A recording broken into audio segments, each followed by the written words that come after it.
Estão perdendo a cabeça. Olha só, Moraes foi pego porque uma advogada revelou tudo.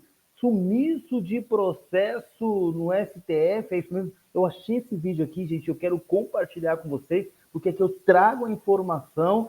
Eu gosto muito que você deixe aqui embaixo a sua opinião, hein, sobre isso. E mais, nós vamos trazer tudo sobre esse membro da esquerda que está com o processo finalizado e ele se torna, portanto, inelegível e foi cassado. Acabou para ele. Brasília pegando fogo, membro sendo se tornando inelegível, tendo a sua cassação. Olha, é muita coisa que nós vamos ver aqui agora. Vai ser rapidinho, gente. Eu separei aqui as principais notícias bombásticas que estão acontecendo para você ficar por dentro de tudo. Mas antes, marque esse dedo no like, se inscreva no canal se você não é inscrito ainda, e aqui embaixo tem um espaço que é democrático para você deixar o seu comentário. Aqui embaixo, hein? Vamos já compartilhar essa informação com vocês aqui, que está pegando fogo. Eu achei esse vídeo, é um vídeo que tem muitas visualizações, e eu fiquei assim, olha, muito preocupado, porque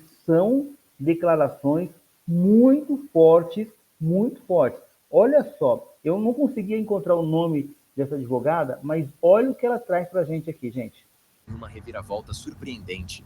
Processos importantes teriam desaparecido, gerando um verdadeiro alvoroço. Enquanto a esquerda tenta justificar o ocorrido, uma advogada surge com declarações bombásticas, acusando irregularidades graves. Confira agora. Diante de um sistema injusto e perseguidor. Hoje ainda temos muitas pessoas presas. Pessoas como o caso do Marco Alexandre, que está 1 ano e 8 meses preso preventivamente, sem denúncia. Isso é de arder os ouvidos de qualquer advogado. Temos outros, como o caso do Lucas Brasileiro, que retornou à prisão por risco de fuga de terceiro. Outras pessoas fugiram e o ministro acreditou que os outros fugiriam também, mesmo ele cumprindo medidas cautelares como o uso de tornozeleira eletrônica de forma abusiva, porque o CNJ prevê a revisão de 3 em 3 meses e nunca foi revisado o uso da tornozeleira eletrônica. Ele estava em casa quando foi preso. E a alegação é essa, risco de fuga. Os demais que continuam presos também estão presos por risco de fuga. Preventivamente. Na verdade, a gente pode dizer que não é uma prisão preventiva. Eles estão cumprindo pena antecipada, o que é proibido no nosso ordenamento jurídico. Mas, senador, eu gostaria muito de não estar aqui hoje pedindo que o devido processo legal seja cumprido, que as garantias constitucionais dessas pessoas sejam preservadas. Eu não queria, de fato. Mas... Olha só, gente, vou deixar aqui para vocês a fonte Líderes de Sucesso. Soltou esse vídeo aqui, gente, e é impressionante. Vamos continuar ouvindo. Todo dia a gente ouve os ministros do STF que mais parecem influencers aparecendo na televisão e falando, fazendo piadinhas e chacota com a dor e o sofrimento alheio. O ministro, que hoje é presidente do STF, falou que a anistia não caberia porque essas pessoas não estão condenadas, todas em sua grande maioria. Ora, veja bem, o ministro agora fala em legalidade. Como esse mesmo ministro pode falar em legalidade diante de tantos processos ilegais que passam diante do nariz dele? Que ilegalidade de ocasião é essa dele? A gente não está numa mesa de self-service, onde a gente escolhe o artigo que tem que aplicar e o artigo que não tem que aplicar. Os artigos da Constituição, os direitos fundamentais das pessoas, que são cláusulas pétreas da nossa Constituição, que não podem ser modificados ou abolidos, eles têm que ser utilizados. E não é o que acontece hoje. Essas pessoas não eram para estar sendo julgadas pelo STF. Na nossa doce ilusão, no dia 8, 9 de janeiro e dias seguintes, ali, a gente acreditava que teríamos um processo justo.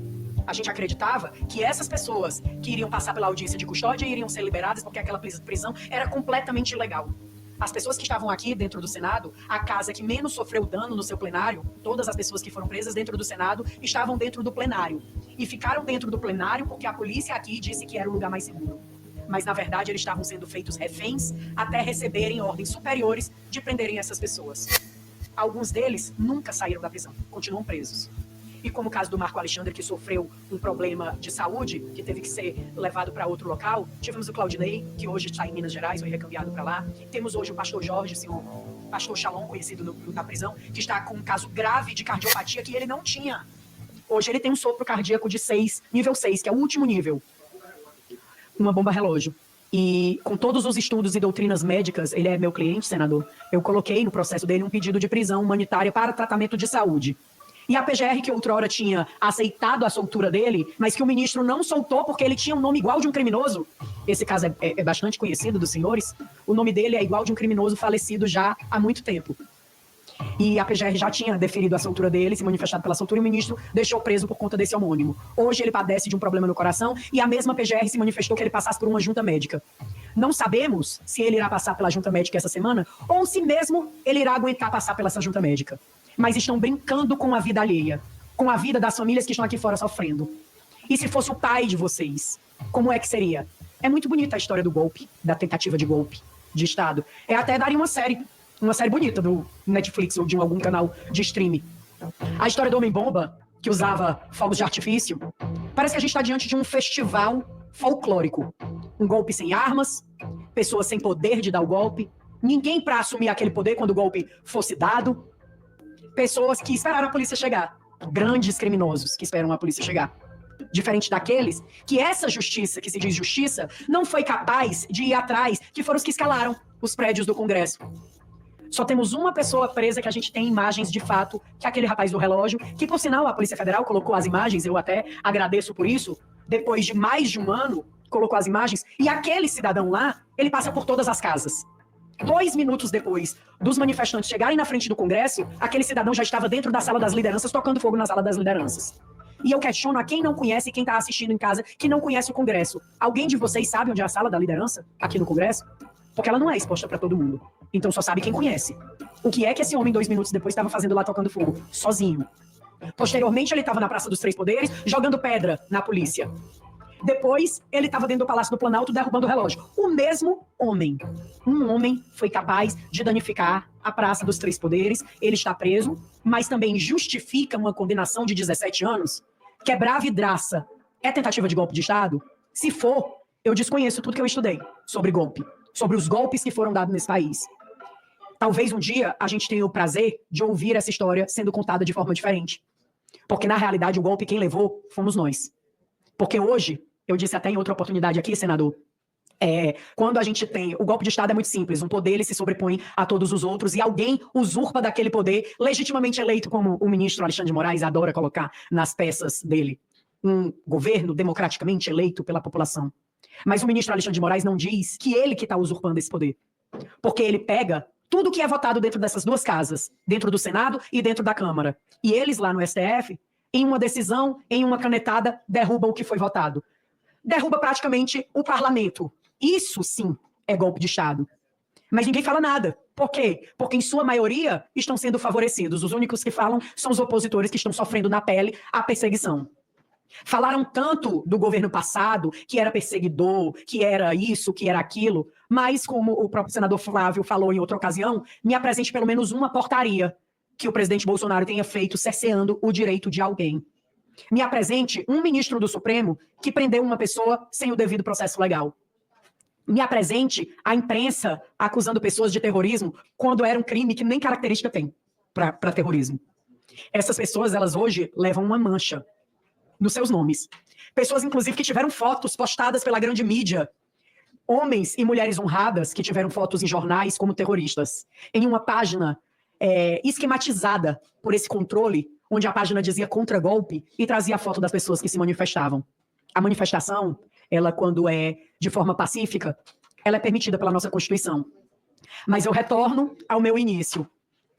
Essa Constituição, por esses ministros, está sendo escolhidos os artigos que podem ser usados e os que não podem. Os artigos que eles querem, que eles se afeiçoam. E aí a gente vê essas aberrações acontecer com essas pessoas. Mas é muito bonito dizer que estamos defendendo a democracia e dar discurso, como a gente ouviu do ministro Alexandre de Moraes essa semana, queriam explodir o STF com fogos de artifício. Só acredita quem não lê. Ou quem só lê a chamada, né? Que isso a gente costuma ver muito nas redes sociais. O povo só lê a chamada da matéria e não lê o que é que tem ali. A pessoa com fogos de artifício, um rojão na mão, ela teria a capacidade de explodir o STF? Será? Ou explodir qualquer prédio que seja? Será que isso aconteceria? Mas o mais hilário desse novo episódio da série 8 de janeiro, além da história do deputado Gayer, que supostamente iria financiar um golpe de Estado quando ele não era nem deputado. Então, assim, a gente viu golpe de Estado sem arma, a gente viu financiamento com dinheiro público que ainda não tinha dinheiro público, então era um financiamento fiado. Financiamento de golpe fiado, é a nova modalidade. Golpe com bala de gude, E agora explosão de prédio público com fogo de artifício. Eu acho que nem se a gente for para uma revistinha em quadrinho para criança, a criança não vai se divertir tanto quanto essa história que esses ministros criaram. E o ministro disse nessa mesma fala, senador, que isso tudo foi criado pelo gabinete do ódio. Um gabinete que eles criaram na vã ilusão deles, na cabeça deles. E ontem eu quero... Pessoal, se vocês souberem o nome desse advogado, deixem aqui nos comentários, tá? Isso é muito importante. Certamente ele estava ali na Câmara e tudo que foi falado ali faz muito sentido. Estou aqui também conhecendo esse discurso agora. Eu localizei esse vídeo, achei muito interessante. Parabenizar o canal, já mostrei aqui o canal. Vamos continuar ouvindo aqui, mas vai deixando o seu comentário aqui, o que você está achando dessa fala importante. Questionei na entrevista que eu estava dando e faço o questionamento aqui novamente, se ele tiver a oportunidade de me ouvir. Eu não sei se ele faz terapia, o ministro deveria fazer, se não fizer, mas a terapeuta dele devia dizer que nem tudo é culpa dos outros, que às vezes a gente tem culpa nos problemas. E hoje, se a gente tem um país polarizado, pessoas com ódio, pessoas doentes mental, como aquele rapaz que foi lá e se explodiu o rojão, né, na cabeça. A culpa é sua, ministro Alexandre de Moraes. O senhor teve a oportunidade e tem a oportunidade diariamente de pacificar esse país, mas escolhe não fazer. Escolhe deixar pessoas inocentes presas. Escolhe deixar pessoas com problema de saúde grave padecendo dentro de um presídio. E aí eu trago aqui também a história do senhor Sérgio Amaral, que foi transferido da Papuda para o hospital na sexta-feira com um caso grave de pancreatite e passou por uma cirurgia. Todos os familiares que estão aqui sabem o quanto é doloroso você se sentir impotente nessa situação. O sentimento da gente é esse, é de impotência. Eu estudei, eu me formei, eu me especializei, eu sento e eu estudo toda hora sobre uma saída. Eu já encontrei, até digo para o meu amigo Dr. Roberto e para quem está nos assistindo, várias, juridicamente falando, que não são aceitas, que não são lidas. E aí, uma fala que eu até gostaria de fazer é para o deputado Chico Alencar, que eu estive na comissão na CCJ, e ele disse que o que a gente precisa ver é a questão mesmo dessas condenações, que realmente estão sendo muito altas, mas em questão de condenação alta, a gente faz recurso. Nossa, que bonito. É muito bonito, teoricamente falando. O senhor Chico Alencar ou não sabe, ou faz que não sabe, mas esses recursos são analisados pelo ilustríssimo ministro Alexandre de Moraes, porque ele conseguiu um feito histórico no direito brasileiro. Ele consegue ser a vítima, ele consegue ser o acusador, ele consegue ser o juiz de garantia, ele consegue ser o julgador e ele consegue ser o juiz da execução. E o ministro Barroso, que fala em legalidade, assiste tudo isso fazendo piada. Piada com a cara da população brasileira. Eu sinto informar, senhores, que defendem o que o ministro Alexandre de Moraes está fazendo. Hoje é com essas pessoas. Hoje é a família do Clezão que chora. A família do Lucas Brasileiro. A família do Marco Alexandre. Hoje são eles.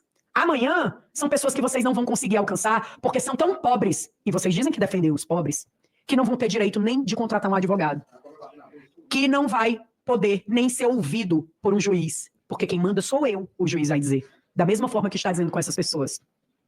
Não há mal que dure para sempre, Jane. Não há. E a gente vai continuar lutando pelas leis nesse país, porque se o devido processo legal fosse cumprido, a gente não estava precisando pedir anistia de ninguém. Como eu digo desde o primeiro dia que eu botei os pés nessa casa para fazer uma entrevista coletiva, eu não estou pedindo privilégio para ninguém. Meu pedido aqui não é privilégio. Eu não quero que as pessoas saiam impunes dos atos que elas fizeram ou fazem. Que as pessoas que quebraram as vidraças ou que quebraram algum patrimônio histórico paguem dentro da lei que a gente tem nesse país. Que não seja ultrapassado isso. Porque isso já passa a não ser mais uma democracia. Sem direito à defesa, não tem democracia. E aí a gente vai e volta um pouco na história e vamos trazer o julgamento do Lula, né, que eles tanto criticaram. Lula teve direito a todas as instâncias. Lula foi julgado por vários juízes e mesmo assim descondenaram para ele concorrer a uma eleição, né? O Lula teve o rito do processo dele e as defesas dele todas sendo analisadas não só por um único juiz, mas por vários. E mesmo assim, eles falam em ilegalidade. É muito bonito o discurso de vocês. E agora vem para a prática. Cadê aquele pessoal que defendia direitos humanos? Direitos humanos, porque vocês que são contra os direitos humanos. Cadê esse pessoal quando Clezão morreu? Alguém dos direitos humanos foi visitar vocês lá na casa de vocês? Mas se fosse um bandido, tinha ido. E quando a gente faz essa crítica, que é uma crítica que é real, dizem que a gente está dizendo que os direitos humanos é seletivo.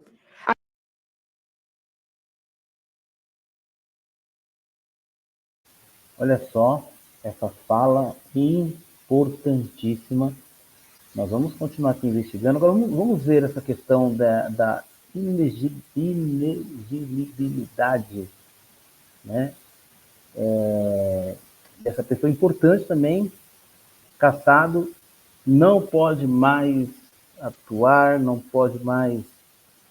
Perdeu o governo. Vamos ver aqui quem é essa pessoa que eu separei aqui para vocês. Olha só, gente. Acabou para ele, foi pego, o Ministério Público chegou realmente junto e agora nós vamos acompanhar aqui o que aconteceu com essa pessoa aqui. Vem cá, ó. Tá aí na tela, ainda falando sobre justiça eleitoral, o governador Ronaldo Caiado e o prefeito eleito de Goiânia, Sandro Mabel, foram declarados inelegíveis por 8 anos.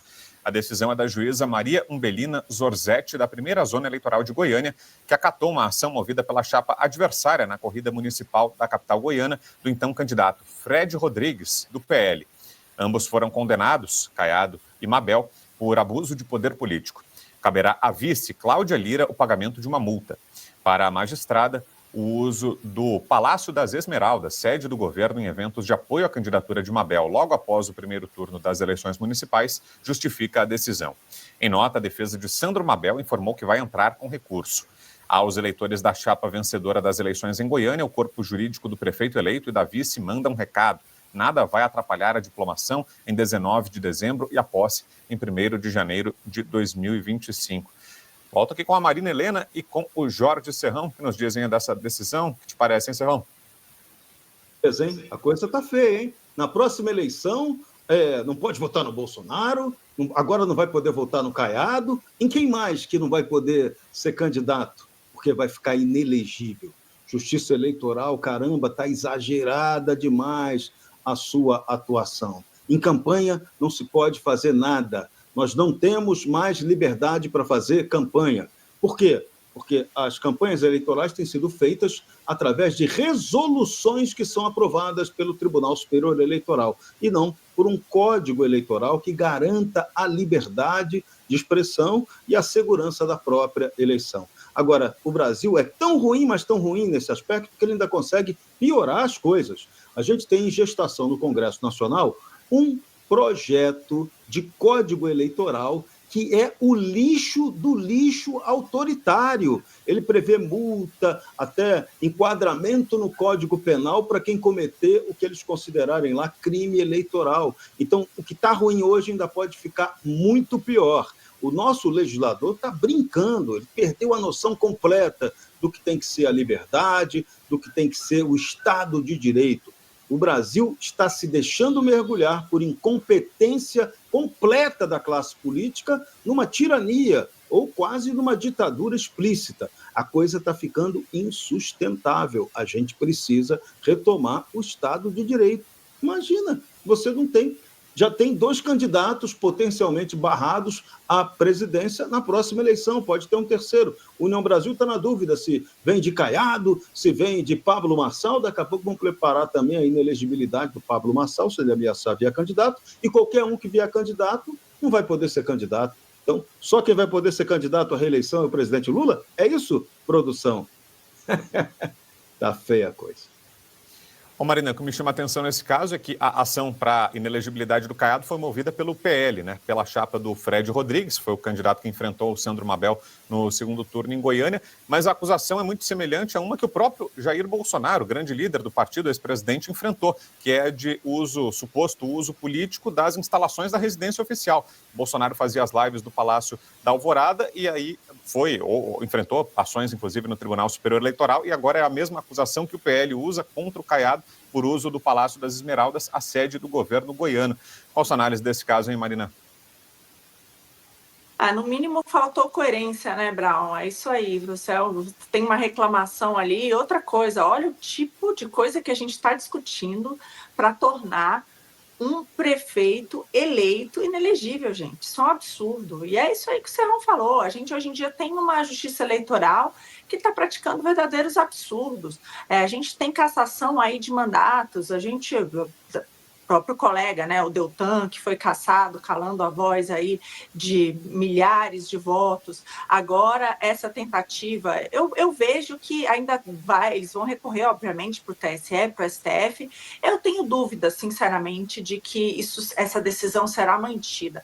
Até porque, cá entre nós, eu acho que o Caiado faz parte daquele seleto grupo da direita